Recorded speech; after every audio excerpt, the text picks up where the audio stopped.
샬롬 샬롬 샬롬 샬롬 샬롬. 하나님 사랑합니다. 여러분 주 안에서 사랑합니다. 예레미야 38장 1절에서 13절 내용을 가지고 버림받은 사람들 이런 제목으로 함께 은혜를 나눕니다. 38장 1절에 보면 마따의 아들 스바데아와 바솔의 아들 그다랴와 셀레마의 아들 유갈과 말기야의 아들 바수울이 에레미야가 모든 백성에게 이르는 말을 들은즉 이르기를 여호와께서 이와 같이 말씀하시되 이 성에 머무는 자는 칼과 기근과 전염병에 죽으리라. 그러나 갈대인에게 항복하는 자는 살리니 그는 노량물을 얻음같이 자기의 목숨을 건지리라.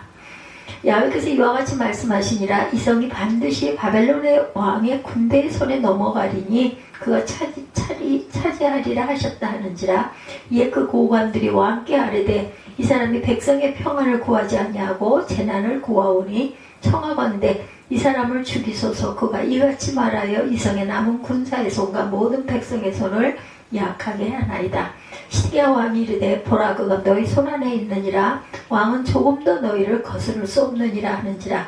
그들이 에레미야를 끌어다가 감옥들에 있는 왕의 아들 말기야의 구덩이에 던져 넣을 때에 에레미야를 줄로 달아 내렸는데 그 구덩이에는 물이 없고 진창뿐이므로 에레미야가 진창 속에 빠졌더라. 왕궁 내시 고수인 에벤멜렉이 그들이 에레미야를 구덩이에 던져 넣음을 들으니라. 그때 왕이 베냐민 문에 앉았더니 에벤멜렉이 왕궁에서 나와 왕께 아뢰어 이르되 내 주 왕이여 저 사람들이 선지자 에레미야에게 행한 모든 일은 악하나이다. 성중에 떡이 떨어졌거늘 그들이 그를 구덩이에 던져 넣었으니 그가 거기에서 굶어 죽으리이다 하니 왕이 구스 사람 에벤멜렉에게 명령하이르되 너는 여기서 30명을 데리고 가서 선지자 에레미야가 죽기 전에 그를 구덩이에서 끌어내라. 에벤멜렉이 사람들을 데리고 왕궁 곳간 밑방에 들어가서 거기에서 헝겊과 낡은 옷을 가져다가 그것을 구덩이에 있는 에레미야에게 밧줄로 내리며 구스인 에벤멜렉이 에레미야에게 이르되 당신은 이 헝겊과 낡은 옷을 당신의 겨드랑이에 대고 줄을 그 아래에 대시오. 에레미야가 그대로 하매 그들이 줄로 에레미야를 구덩이에서 끌어낸지라. 에레미야가 시일의 뜰에 머무니라. 에벤멜렉이라는 내시가 왕에게 간언해서 예레미야가 살아나는 그 건짐을 받는 그런 내용이죠. 이스라엘은 비가 적게 내리는 나라죠. 그렇기 때문에 빗물을 저장하기 위해서 구덩이를 많이 팠어요. 마을 사람들이 공동으로 파기도 했고 개인적으로 파는 경우도 있습니다. 또는 샘물을 얻기 위해서 우물을 팠는데 샘이 끊기지 않으면 아주 깊은 웅덩이가 되기도 하죠. 성경에 이삭도 가는 곳마다 우물을 팠다는 기록이 있죠. 창세기 26장 18절에서 22절에 증거합니다.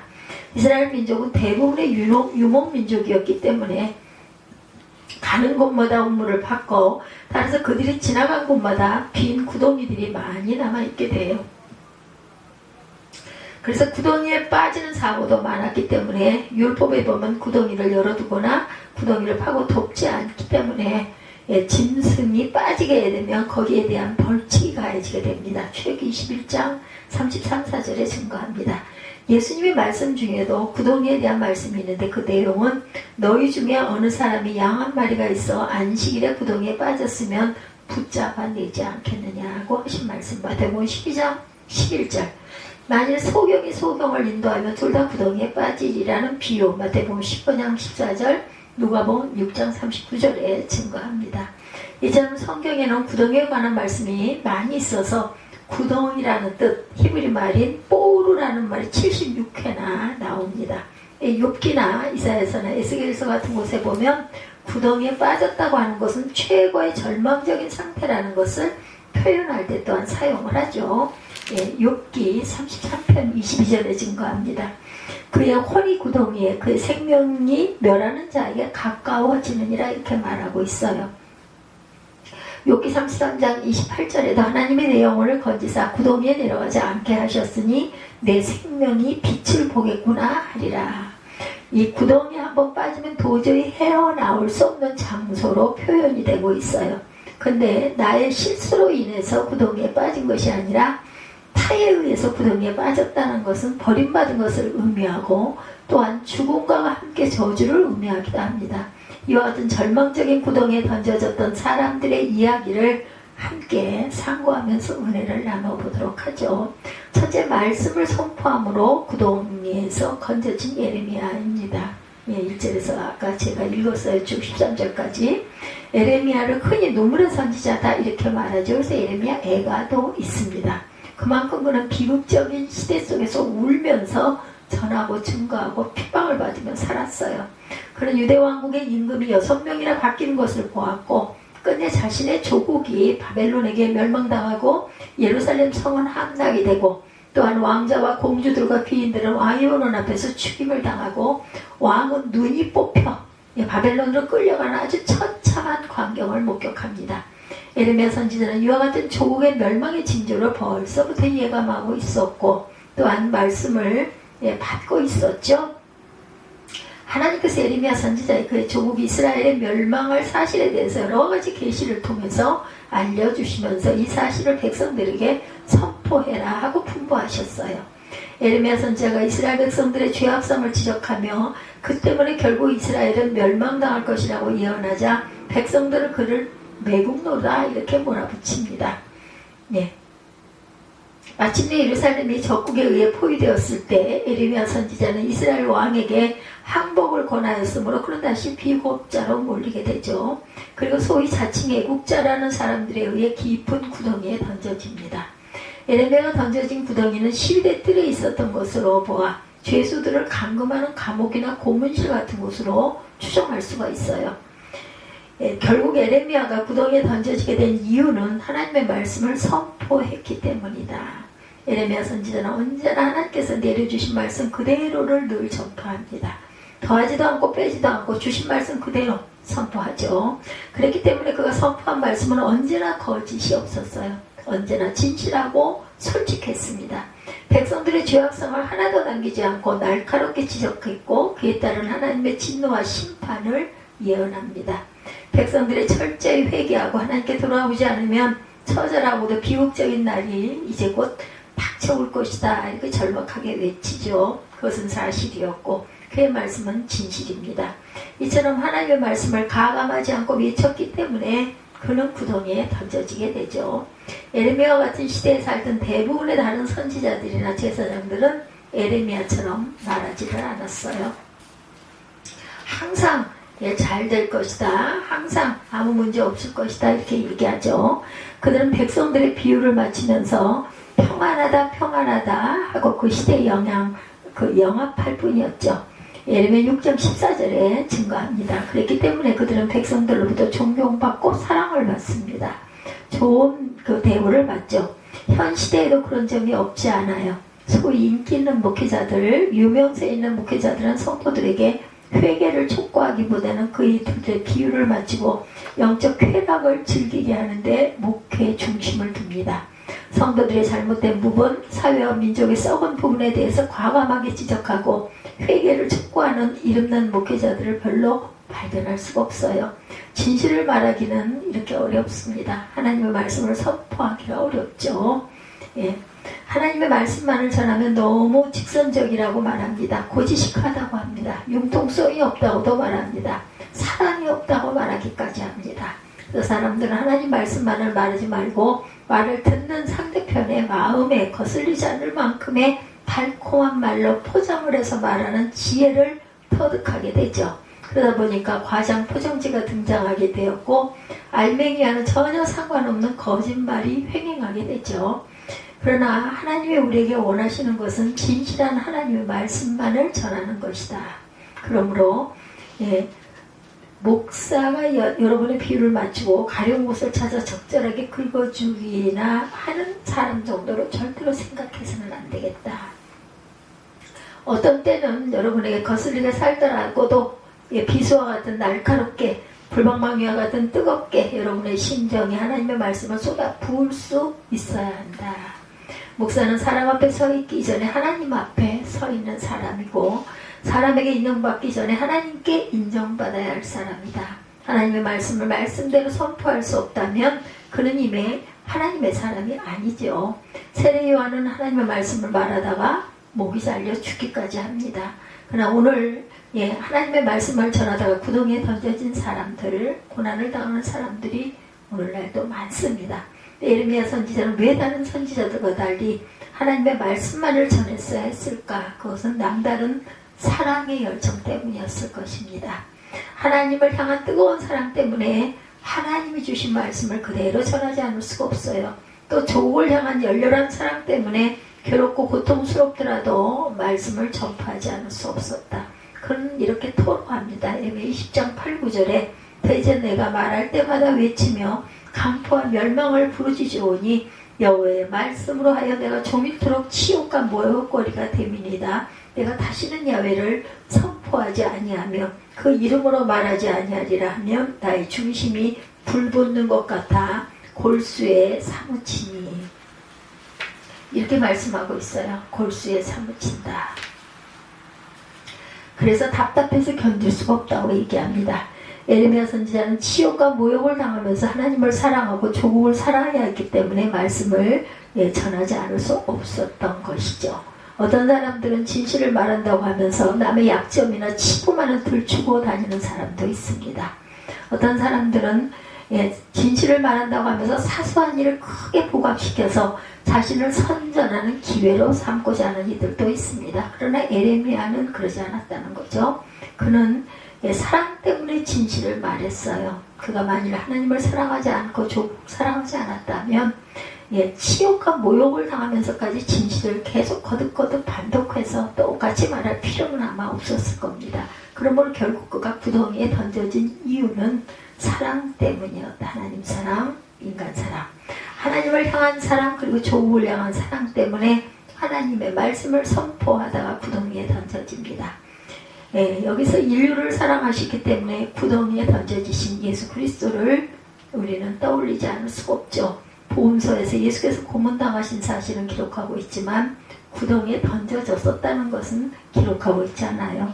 그러니까 예루살렘 성지를 순례하다 보면 사도 베드로가 닭이 울기 전에 3번이나 주님을 모른다고 부인하고 저주하다가 닭 울음소리를 듣고 회개한 장소에 베드로의 회개 기념 성전이 지어진 것을 볼 수 있는데 바로 이 교회 지하실에 주님께서 고문을 당하시고 구덩이에 던져지셨던 장소가 있다는 것을 알게 되죠. 그것은 본래 예수님 당시 대제사장이었던 가야바가 살던 집터였다고 합니다.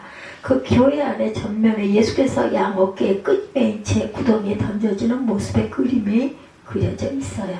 그리고 지하실에는 옛날 우리나라 시골에 무구덩이와 같은 구덩이가 있었는데 예수께서 이곳에 던져졌었던 것이 확실하다고 성경학자들이 말합니다.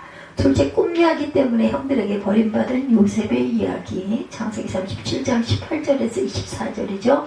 요셉의 아버지 야곱은 자신이 원치 않은 결혼을 4번씩이나 해서 아내를 4명이나 얻습니다. 그리고 그 아내들로부터 낳은 아들이 12명이나 되죠. 그 12명의 아들들 중에 자기의 진정한 결혼 상대제로 여겼던 라헬에게서 태어난 요셉을 특별히 사랑했다고 그러죠. 얼마나 사랑했는지 17살이 되도록 채색 옷을 입혔다고 했으니 당시에 귀족들이나 입는 그런 옷이죠. 요셉에 대한 아버지의 사랑이 두드러지게 나타나자 다른 형제들이 시기하고 질투하죠. 좋아할 리가 없습니다. 게다가 다른 형제들의 분통을 터뜨리는 결정적인 사건은 다름 아닌 요셉의 꿈 이야기죠. 그 꿈 내용은 여러분들 다 아시기 때문에 다시 말씀드리지는 않겠지만 그 꿈 내용은 한마디로 표현해 이 모든 형들이나 심지어는 부모님보다도 더 높아질 것이다 라는 것이었죠. 창세기 37장 5절에서 11절에 증거합니다. 이쯤 되니까 형님들의 시기와 질투와 미움은 아주 최고조로 커져져 있는 상태. 어느 날 요셉이 아버지의 심부름으로 양치로 멀리 떠난 형들의 소식을 알아보기 위해서 형들을 찾아가게 됐을 때 그들은 순간적으로 요셉을 죽여 구덩이에 던져 넣기로 결정을 하죠. 그러나 큰형의 의견을 존중해서 죽이지는 않고 산채로 광야의 한 구덩이 속에 빠지게 되는 일이 있습니다. 그러니까 요셉이 구덩이에 던져진 것은 아버지의 편애 때문이었기도 했지만 결정적인 원인은 꿈 이야기 때문이다. 그래서 형들은 말하기를 꿈꾸는 자가 오는도다. 자 그를 죽여 한 구덩이에 던지고 우리가 말하기를 악한 짐승의 그를 잡아먹었다고 하자. 그 꿈이 어떻게 되는 것을 우리가 볼 것이니라 라고 이렇게 말하죠. 근데 어떻게 됐어요? 마침내 그의 꿈은 그대로 이루어집니다. 다행히 구덩이에 던져졌던 요셉은 형님들의 손에 의해 다시 꺼내져서 애굽으로 팔려가죠. 이스마엘 장사꾼들에게 팔리는데 애굽에서 노예 생활을 하던 요셉은 하나님의 신비하신 섭리로 말미암아 애굽의 총리 대신이 되죠. 그리고 중근동 지역을 비롯해서 아프리카 전역의 가뭄과 기근이 휘몰아쳐 왔을 때 야곱의 아들들은 마침내 애굽의 총리 대신이었던 요셉 앞에 무릎을 꿇고 식량을 달라고 호소하게 됩니다. 요셉은 꿈 때문에 시기와 질투와 미움을 당하고 끝내는 고난의 구덩이에 던져졌지만 마침내 그 꿈은 이루어졌다. 오늘날에도 자신의 꿈, 소망 때문에 구덩이에 던져진 사람들이 많이 있습니다. 발명가들 대부분이 처음에는 주위 사람들로부터 조롱과 비난을 받을 때가 많다고 그러죠. 꿈을 가진 사람은 언제나 주위 사람들로부터 시기와 질투와 미움을 받기 쉬워요. 꿈 때문에 고난의 구덩이에 던져진 때도 있습니다. 그러나 하나님이 주신 꿈은 언제나 반드시 성취가 된다. 꿈을 잃지 않는 자는 언젠가는 요셉처럼 남을 구원하고 남에게 행복을 안겨주게 될 것이다. 셋째, 신앙의 정절을 지키다가 구덩이에 던져진 다니엘 이야기죠. 7장 16절에서 23절에 보면 사자굴에서 던져졌다는 말은 들었어도 구덩이에 던져졌다는 말은 처음 들어본다고 생각하는 분들이 계실 거예요. 성경에 분명히 이 왕이 명함에 다니엘을 끌어다 사자굴에 던져 넣는지라 라고 얘기하고 있어요. 사자굴은 깊은 구덩이와 같은 형태로 이어졌는데 이것을 보면 구덩이입니다. 아무튼 다니엘이 사자들이 득실거리는 구덩이에 던져진 이유는 그의 신앙의 절개 때문이었다. 다니엘은 메대와 파사 제국의 제일 가는 총리 대신으로 국법을 어기고 오직 야훼 하나님만을 섬기는 신앙을 고집하다가 굶주린 사자들이 살고 있는 구덩이에 던져진 것이죠. 그 법은 처음부터 다니엘을 시기했던 사람들이 다니엘을 잡아넣기 위해서 특별히 제정한 것이죠. 그 법의 내용은 30일 동안 왕 외에는 어떤 신에게도 기도하거나 예배하지 말라는 법이었어요. 다니엘은 그 사실을 너무나 잘 알고 있었지만 하나님을 향한 자신의 그 사랑을 변절시키고 싶지 않아서 하나님 외에는 어떤 신도 섬길 수가 없었고, 그래서 예전처럼 자기 집에서 예루살렘을 향해 창문을 열어놓고 하루에 3번씩 무릎을 꿇고 하나님께 기도하다가 체포되어서 결국 사자굴에 던져진 거죠. 그러니까 다니엘이 사자굴에 던져진 이유는 오직 그 순수한 신앙 때문이었다. 그런 굳은 신앙의 절개 때문입니다. 그러다가 다니엘은 어떻게 돼요? 굶주린 사자굴 속에 던져진 다니엘은 상처 하나 나지 않고 살아나옵니다. 하나님께서 사자굴 속에 천사를 보내어 사자 입을 봉하셨기 때문이다. 그는 사자굴이 천사굴로 변했어요. 하나님은 죽음으로 신앙의 절개를 지키는 사람들에게 사자굴도 천사굴로 변화시켜 주셨다. 오늘날도 신앙 때문에 고난의 구덩이에 던져진 사람들이 있습니다. 그러나 낙심하지 마시기 바랍니다. 주님이 천사를 보내어 보호하시죠. 어떤 때는 주님이 직접 찾아와 보호해 주세요. 이러면 하나님의 말씀만을 말하기 때문에 구덩이에 던져졌어요. 예수님은 사랑 때문에 구덩이에 던져졌습니다. 요셉은 꿈 때문에 구덩이에 던져졌어요. 다니엘은 신앙 때문에 구덩이에 던져집니다. 여러분은 어떻습니까? 어떤 경험을 가지고 계십니까? 행여 지금 이 순간 어떤 구덩이에 빠져있는 상태는 아니신지요? 그렇다면 그 원인은 어디에 있습니까? 행여 떳떳하지 못한 이유로 인해서 구덩이에 빠진 상태는 아니십니까? 어떤 어른은 술에 만취되어 집에 오다가 논둑에서 실족하여 구덩이에 빠져 돌아가신 분이 계십니다. 어떤 어른은 화투놀이를 심하게 하다가 온 가족을 패가망신의 구덩이에 던져 넣는 경우도 있습니다. 어떤 사람은 아집과 고집 그리고 철저히 이기주의 때문에 고독의 구덩이에 빠져있는 사람도 있어요. 돈과 물질만 내세우다가 허무의 구덩이에 빠져버린 사람들도 있습니다.